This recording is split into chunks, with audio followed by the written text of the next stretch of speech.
Hi Emma, hi Joanne. How are you both doing? Really well, thank you. Good, How are thank you. Good, thank you. So thank you so much for joining me today. I wanted to have a really sort of informal conversation about what it's like to live with lockdown. And I thought before we begin with some of the meaty aspects of what that means, why don't you guys introduce yourselves? Maybe Emma, do you want to go first? Tell us a little bit about you and what you do. Okay, sure. Hi, I'm Emma. Nice to see you, Ro. So I run a dog walking business and really love dogs. Got my own couple of dogs as well. And yeah, that's me really. So what's your dog walking business? What's it called, Emma? Does it have a particular... it's called Joannes and Emma, and it's been running coming on for a couple of years. So I just pick up dogs from people's houses and then drop them home, and they go for lovely walks in the countryside, and it's really progressing well. So yeah, it's based in Oxford. Based in Oxford. Okay, thank you. Yeah. Joanne, tell us about you. Yes, I'm Joanne. You just introduced me, and I help Emma with the dog walking. Sorry, go on. And that's basically it. Yeah.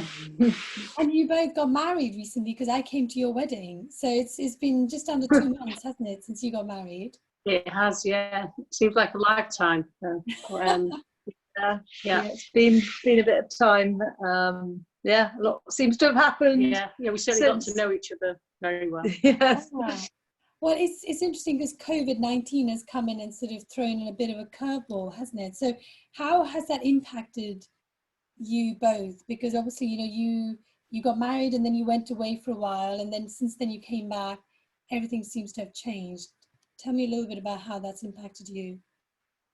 Yeah, so I suppose we went on our honeymoon to Barbados, which was amazing. And I remember being at the airport. We saw a woman buying she had a mask. And it was when everybody had just started to talk about COVID-19. And we spoke briefly to Joanne's mother from the airport via a message. And she said, "Oh, you must wear a mask." But for us, we were like, sounds a bit over the top, a mask, because it was back in February, hadn't quite sort of taken off, things hadn't deteriorated as they have now. Anyway, we got back and sort of went back into work, and then obviously things have moved quite dramatically forward in quite a negative way. And so I'm guessing your dog walking business has been impacted by this. Are you able to still walk people's dogs, or pretty much in lockdown now? Well, Joanne, do you want to say a bit? Well, yeah, because we got ill. We believe that we did have COVID-19. So, we couldn't walk dogs anyway because we have to self-isolate. So no, we haven't worked since, was it nearly 3 weeks? Yeah. Nearly 3 weeks now. So yeah, it has had an impact. But there again, I think we need the break, or we've needed the break because we were doing too much before. So I think, for us, that it's been a positive outcome, really. Yeah, I mean, we've been quite poorly, yeah, which obviously was a bit miserable.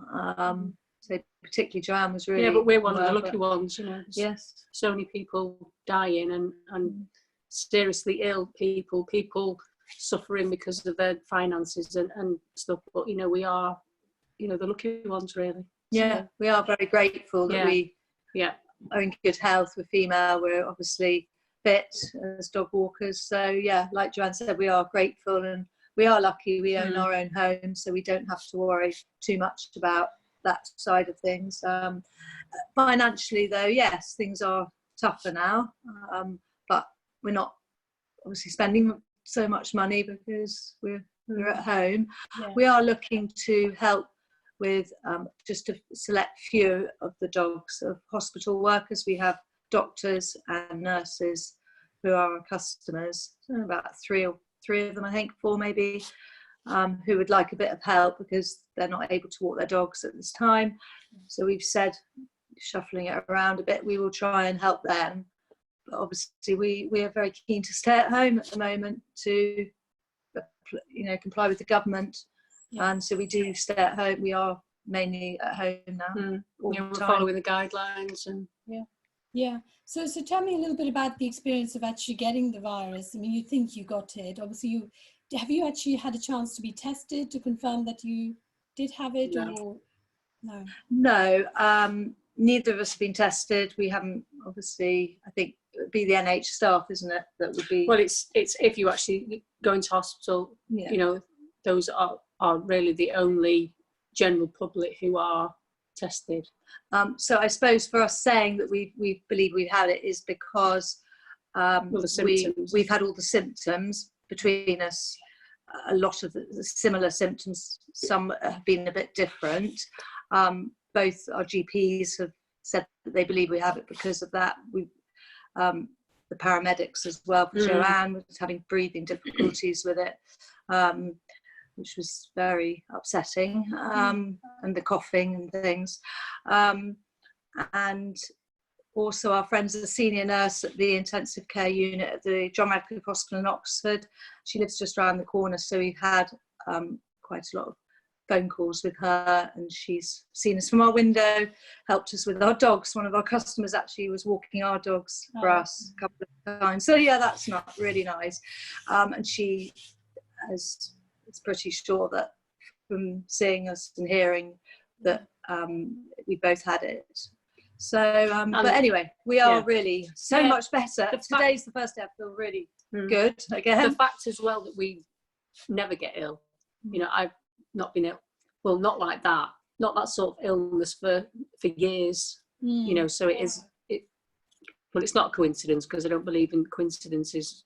So yeah, I would say that I'm almost certain that we did have it for sure.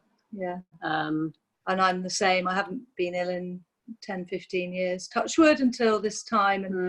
And so it's unusual if it isn't that, what has been wrong with us. But like you say, you can never be sure until you get tested. It's just been horrible, actually. So how did you, I mean, both of you fell ill around the same kind of time, didn't you? Because I know Joanne, you got it first, and then Emma, you. So how did you, how did you get through that, being so poorly and having to look after yourselves? What did you do? We used doTERRA oils, actually. I don't know if you've heard of them. They're essential oils. Yes, they're essential oils. And we spoke to this lady who knows a lot about them, and we gargled with oregano and wild orange and frankincense, I think. What was the other one? Gosh. Or was it On Guard? On Guard, that's it. On Guard is really, really good for building up the immune system. We gargle. They're like a tonic. Oops, I've lost you. Sorry, you there? Yeah. And what's On Guard? Is it like a tonic, or? It's an essential oil with a mixture of different oils in it. Frankincense. I'm not entirely sure. It's especially blended to help the immune system, basically. So do you ingest it? You can do, yeah. Yes, we gargled and swallowed these shots of it. It was quite, and we were doing it every sort of 20 minutes just to stop because our throats were sore, and it was all that kind of thing. So we used the oils a lot and rubbed it on our chest with coconut oil. And I do really believe that these oils helped us through it. And how did we manage? We just got on with it. Just got on with it. Just did our best. We had to separate, and initially was hard because I had to be in a different room. Yeah, I sleep in a different room and everything. I think the hardest thing for me was that my daughter was with her dad when it all started, so she couldn't come back. So she was with him for over 2 weeks, which was really, it was a very emotionally draining time, especially that I couldn't have Charlotte at home with me. But she's back now. She came back. So that's a relief. Yeah. So for me, that was the worst thing. Yeah. Yeah. So that obviously that's behind you, and hopefully that means that you have some kind of immunity to it now. We don't know, but hopefully it means that you're not having to worry about getting it again. So tell me a little bit about how it's changed the way you've kind of perceived life. I mean, you talked about being grateful and the fact that you are in a better place than a lot of other people, and I feel that a number of us really feel that way. But have you sort of come up with any particular fresh insight as a result of having experienced this? Well, I think really one of the things that we're doing is economising and using everything in the fridge, which before, we would be, I'd quite embarrassed to say we were chucking quite a lot of food out, so we have been quite mindful with what we're cooking and stuff, and being quite creative. Yeah. So yeah, that is one of the we're doing a weekly cooking program. I saw that. That sounds like such a great idea. Tell me more about that. What was the genesis of that idea? Well, Joanne is a fabulous cook, and I want to be a television presenter. So we thought we could combine me practicing and improving my TV presenting skills, and Joanne doing her amazing cooking and giving some ideas, not just for me, it was for actually people to see who might not be so creative with cooking, who might like some ideas at this time of things they could cook. So it's just kind of a fun thing, and we're trying to make it, not too serious as well, quite fun, but also, so it's for people to see, that might make them think that they could cook something delicious for their family or friend. Well, not friends. Gosh, I'm saying family and friends. Yeah. But friends are not allowed just yet. Well, with social distancing, yes. I guess it's just family. So what is it? Kind of just making do with what's already in your fridge, or talk me through how you. I'd like to say that it was frugal, but it wasn't at all, because we were using quite good ingredients. But we have been eating frugally, haven't we? Yes, we have. But I don't think that shows specifically for that. No. Because then we could go shopping. So we were. Yeah. Before we had like I said, our customers taking our dogs out and friends were taking our dogs for a walk, which is a bit unusual because we're dog walkers. Felt a bit weird. And also our customers even did our shopping for us. We're very lucky. We're really kind, grateful to people that have been so lovely. Even people we don't know that well. So we're really lucky. I think that's one of the positives that's come out of this crisis, hasn't it? That people you don't normally even ever maybe talk to, in the neighborhood, suddenly you have a connection and a community spirit. I mean, what's in your experience? I mean, do you have a sort of a community of people that are now supporting one another? Or, I mean, obviously your customers have been helping you, but generally. Yeah, I would say so. Another dog walker friend, but we weren't really that friendly with her, but she's been really supportive and come and brought us things, and we've sort of become friends with her. We've made a few friends through it. And another woman who we sort of know through work, again, has been sending lots of supportive messages. And as for a community spirit, yes, within our block, we live in a block with 3 other flats in the block, and all the neighbours have been lovely. So the guy downstairs offered to do our shopping, and the girl went and opposite him, she went and did some of our shopping as well. So it's definitely community within our building, 100%. Everyone's been really friendly to everyone. And in our street, doing the waving at 8 o'clock, clapping for the NHS, we waved at neighbours we've never seen before. So yes, I would say the community has come together for sure. Yeah. So I have a sort of a practical question to ask. Because I have a number of neighbours who are elderly, and sort of maybe about a month ago, I just put little notes, handwritten notes through their door saying, I live in this house and this is my number, should you need some shopping, because older people are not meant to leave the house. So I just thought, how are they going to do their shopping? But I'm just wondering, how did your neighbours know you were poorly? were you in contact with them, or did they just realize they hadn't seen you? So one of the neighbours, he didn't know. He knocked on our door, and we spoke through the door, and we told him, obviously we can't see you, and so he found out that way. The others, just in the front garden, we went down, and then she was there, sort of coming in with her family, and just kept our distance, let her know. So yeah, it's that kind of thing, at a distance. So I think the key is to allow people to help you, isn't it? You know, some people don't really know how to ask for help, or how to let someone know that they're ill. Or so would your advice be to just reach out and let people know that you need help? Yeah, I would say so. Just accept help. I think I found that hard, didn't I? Yeah, you just have to swallow your pride, and just.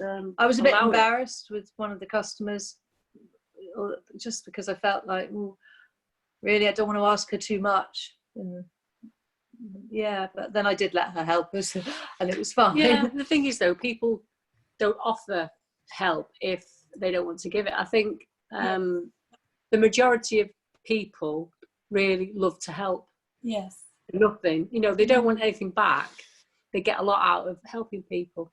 I agree. Which we do for sure. Yeah, definitely. But I don't think sometimes you don't get that, do you? You just think that,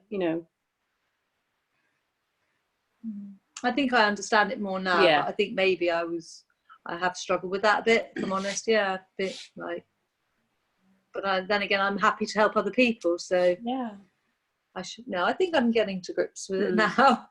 It's a very interesting dynamic, and I think I hear what you say, Joanne. And there's a lovely book that I read by this woman called Amanda Palmer, who's a singer.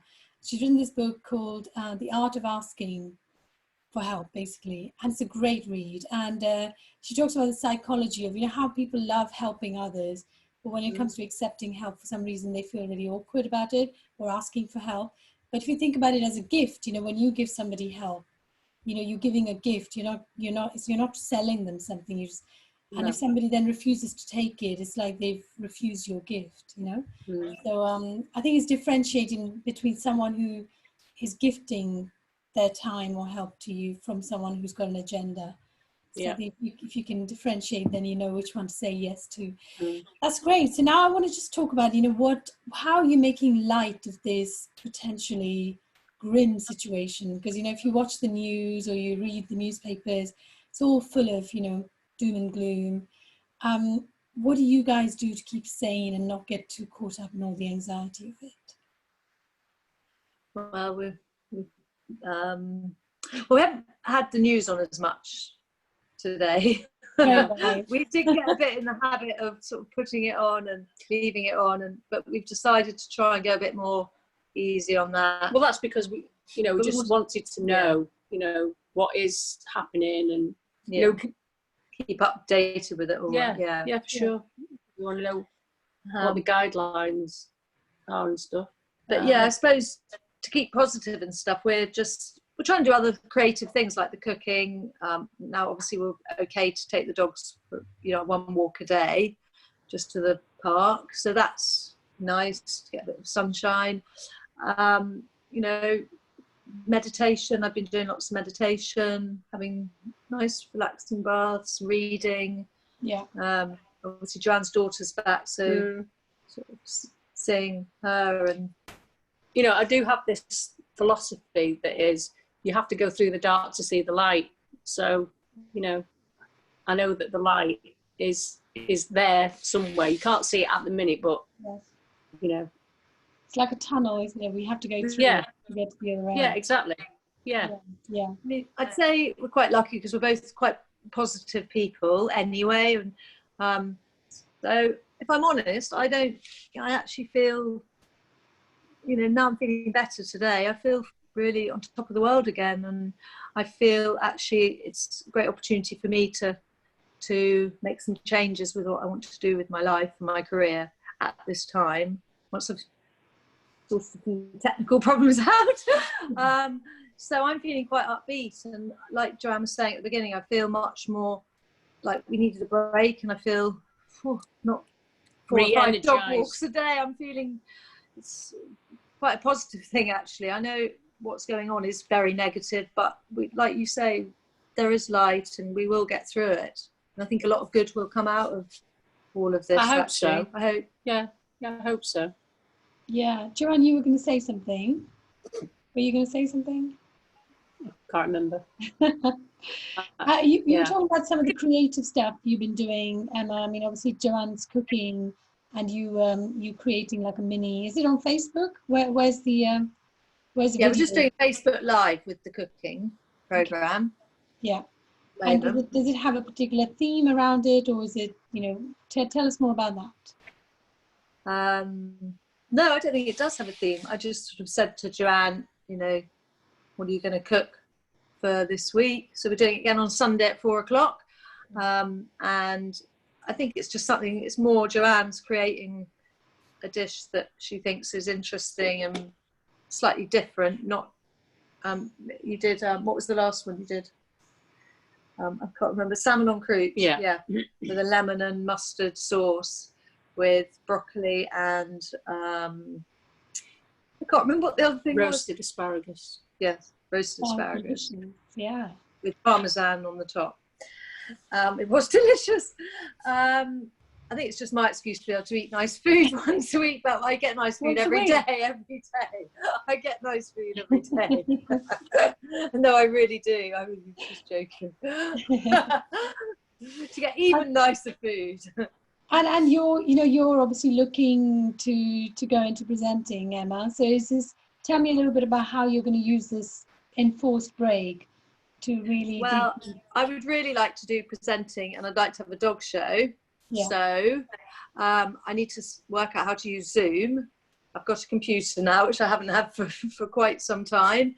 And I'm planning on trying to find friends with dogs who'd be happy to have a chat with me on Zoom with their dogs and do some sort of show. Yeah, sounds That's good. the plan. I've spoken to one friend and, well, she's trying to persuade her anyway.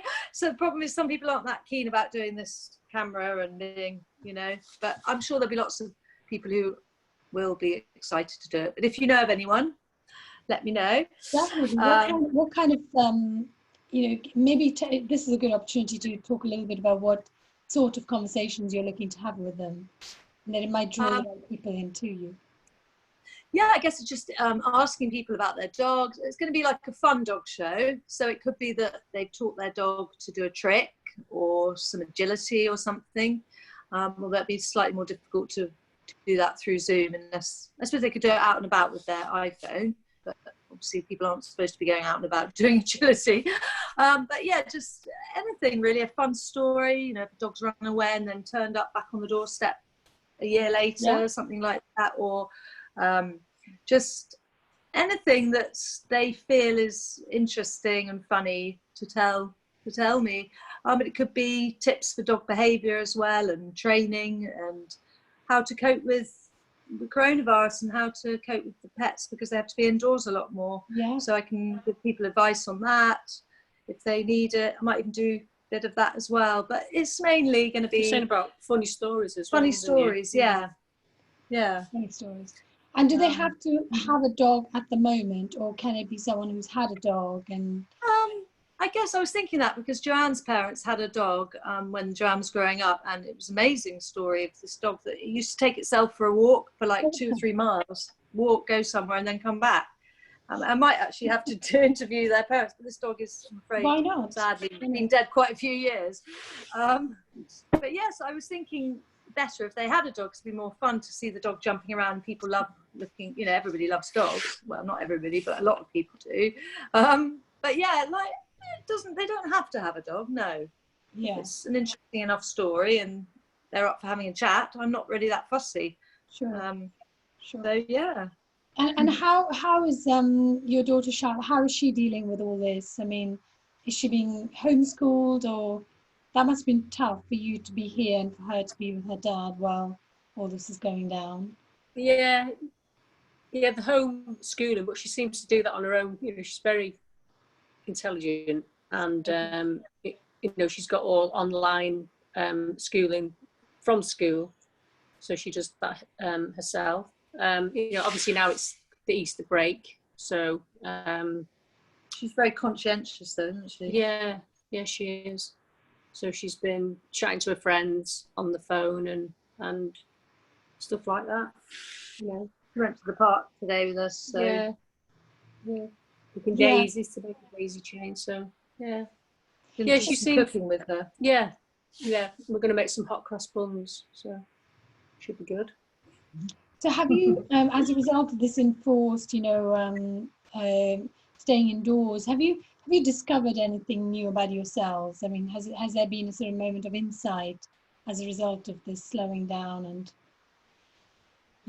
reconsidering? I think because we've just come out of, feeling really, not well. We're only just starting to, I don't know what you could call it.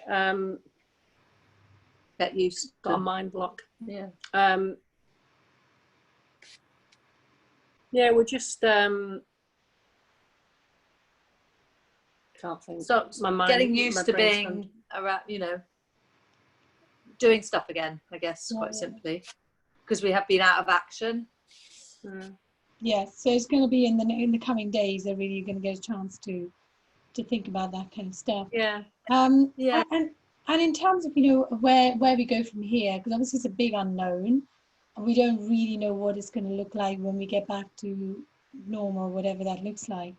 Do you have a sense of what your lives are going to be like? Are they going to be pretty much the same, or do you see some big changes coming for you?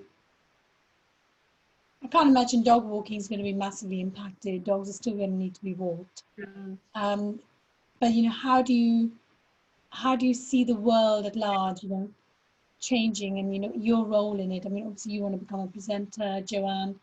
I don't know, maybe you've got some different ambitions. So I'm interested in, what you're thinking. I think that it will change the world, what's happened. I think it's inevitable. We were talking about this earlier, and I think that people will be kinder to each other. That's my view. And already very little of what we've seen, obviously, like waving at neighbours in the street. And I feel like it will make people more mindful of each other and more caring. And that's just my view. But you feel that... Yeah, I think that I don't think things will go back to how they were, because things can never go back to exactly how they were. But I think, there will be this like transition where maybe people will be a bit more mindful about people's feelings and stuff. But I do think that they will still go back to their old ways, this greed and just thinking about themselves, self-centered, self-absorbed people, which I feel, there are a lot of them around. I think everyone's just going to change and be much better. That's what I think. But I'm trying to see it positively. Yeah. I'm not very realistic. I think also I'm praying everyone will become really nice and warm to each other. But who knows? Well, I think it depends on how long this lasts for, doesn't it? Because if it doesn't last long enough, then it's not long enough for people to change their habit. No. But if it does carry on for a lot longer, then people learn that they can live a different way. Maybe some people will actually quite like this new way of living. And who knows? It'll be interesting. But in terms of your personal lives and your professional lives, where do you see that in the future? Where would you like for it to be in the future? Yeah, for me, I'd like to change career, but I'm going to continue walking dogs when we can and when lockdown is finished for the time being. But I would like to change careers, really, if I'm honest. So I may I don't want to leave the people I walk the dogs in the lurch or anything like that. So Joanne will continue walking them, and I will as well until I get offered a job. But I do plan to make this change now. That's it for me. it feels like it will be the right time. But that depends when the lockdown finishes and everything, doesn't it? That's your presenting, isn't it? That's the area you want to go into. Yeah, that's the TV presenting that I want to go into. Yeah. Okay. And you're looking to obviously launch yourself, you know, doing it through YouTube and Zoom and creating your own content first. Yeah, so it's not just that. I'm also going to be applying for jobs. I am applying for jobs at the moment. I'm going to start writing more to producers and things. So I'm really going to start to push it more. I'm on a site which I apply for jobs all the time, but it's called Star Now. It's not got anything. Well, I haven't been offered anything on it yet, but hopefully something might come up on that. But if not, YouTube will be the main way, I think, probably. Sure. Great. Listen, thank you so much for your time. Is there anything else you'd like to share with our viewers before we finish today's chat? Thank you for listening to us. Any top tips, Joanne, on how to cook with what's in the fridge? Is what, sorry? Any top tips on how to cook with whatever's in your fridge or cupboard? Eggs. Eggs. Eggs. Eggs are quite hard to come by, I have to say. They are actually, yeah. Eggs are, they're like gold dust. Gold dust. Oh, that was the word. I was going to say stardust. Gold dust. Yeah. But she does a good poached eggs on toast. Yeah, I think pasta is a good thing to have, for sure. You know, and with what? Pasta goes with anything. Yeah, but what, mixing it with what though? Yeah, anything. Just throw in anything. Any vegetable or cheese that you've got. You know, if it's got cheese in it, it's going to be tasty. Yeah. Good. Listen, lovely chatting to you both. Thank you very much, and wishing you a full recovery. And, thank you. It's lovely chatting to you, and thanks for chatting to us today as well. Okay. Yeah, it's been great. Thank you. And we got there in the end, so that's the main thing, isn't it? Yeah. Yes, we did. All right. I'm going to stop recording now. All right, okay. Thank you. Thank you. Okay.